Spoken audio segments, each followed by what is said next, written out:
vlog.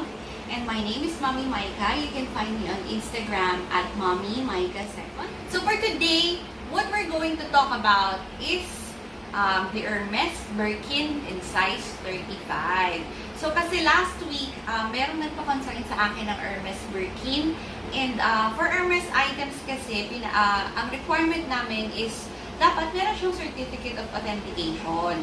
So, nung nira namin yung Hermes niya sa aming entropy device, it turned out na counterfeit pala siya. So, as I revealed on my last vlog, this is my Hermes Birkin size 35. This is in the Togo leather and gold hardware. At ito naman on my left is the fake Birkin 35. Yan. So, we're going to discuss one by one kung ano yung mga dapat yung tingnan before you buy ang Hermes online. So, the first thing that you have to check when buying a pre-loved Hermes Birkin online is yung pinaka-obvious. So, you have to check the outer hardware. So, ito siya. This is that part. So, dito sa right hand ko, it's the authentic Birkin. And yung kanyang pagkaka-engrave is very, very fine. Manipis yung font. And very, very light lang siya. If you compare it to the fake one, yan, sobrang gulo nung kanyang pagkaka-engrave. Malalim masyado. And hindi mo, parang talagang obvious na hindi pulido yung pagkakagawa. So, dito pa lang, you'll be able to spot whether you're buying a fake or real Birkin bag. Okay, so, another thing that you have to check is the color of the hardware. So, meron kasing tatlo, sa pagkakaalam ko, correct me if I'm wrong, na hardware ang Hermes. It's the gold hardware, the palladium hardware, and the rose gold hardware.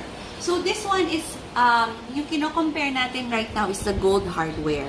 Dito sa authentic bag, you'll see and you'll notice na super gold siya. Okay, talagang gold na gold yung color niya. So, dito sa fake bag naman, mapusyaw. So, it's light, hindi siya masyadong gold. So, if you compare it side by side, yan, obvious talaga kung ano yung fake and kung ano yung real.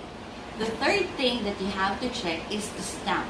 So, usually, sa mga Birkin sellers, they don't post it. So, very madalang lang yung nagpo-post ng stamp. So, you have to ask a picture of the stamp of the bag. Kasi, okay, let's look at the stamp of the authentic bag. Yan. So, you'll notice, medyo maliliit na font ang ginagamit sa stamp ng Hermes. Okay, if you compare it, this is very, very, very obvious sa fake. If you compare it with the fake bag, you'll see the very big difference. Sobrang lalaki nung font na ginamit niya. Obvious na poor quality ang pagkakagawa. So, dyan pa lang, you'll be able to know whether you're buying a fake or real Hermes bag. So, for example, nasa inyo na yung bag.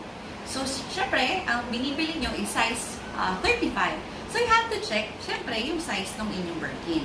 So, the authentic one, ito, ang size niya point by point here to here is 35.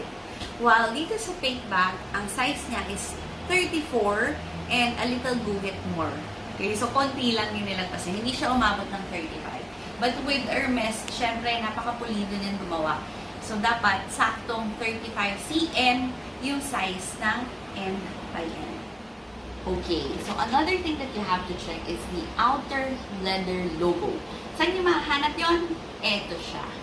So, obvious na obvious siya. Pwede nyo rin hingin yung picture muna nito bago kayo bumili ng Hermes bag. So, dito sa authentic one, you'll notice na mas makapal yung gold font. Okay, mas makapal siya compared dito sa fake bag. So, manipis lang yung gold font niya. Okay, another thing is dito sa fake bag, masyadong malalaki yung font na ginamit. Malaki and matatangkad. So, dito sa fake bag, dito sa authentic bag, sorry, mas maliliit yung kanyang font size. Last thing that you should check is yung stitching, syempre. So, makikita niyan sa loob. So, if you check the inside of the bag, yung mga edge na stitching niya, makikita nyo dyan, very poor yung pagkakagawa ng fake bag. Ayan. So, sana nabibigyan siya ng hustisya ng aming video. Talagang makikita nyo na palpak yung pagkakagawa. Ayan. So, sa aking research kasi, Ang isang Hermes Birkin, ginagawa yan ng handmade. As in handmade. For 1 week ata or 1 month. I have to double check. So, dito sa authentic bag, you'll see, fully sealed siya. Fully sealed. Malinis ang pagkakakat. Yan. Compared din sa fake one. So, the quality of the make, you also have to check. So, I hope, guys, you find this video helpful. For those na nag-start pa lang sa kanilang Hermes journey and balak nilang bumili ng Birkin bag on size 35, I hope meron kayong mga natutunan on how you will spot a fake versus real Hermes Birkin size 35. Thank you again, guys, for watching. And para sa mga hindi pa po nakasubscribe sa aking channel, please do subscribe. And again, you can follow me on my Instagram account at Mommy Maika 2nd. And I've also started a new Instagram account for Hermes bags. It's at Mommy Maika VIP. Okay? And thank you again for sticking around. I'll see you guys next time. Bye!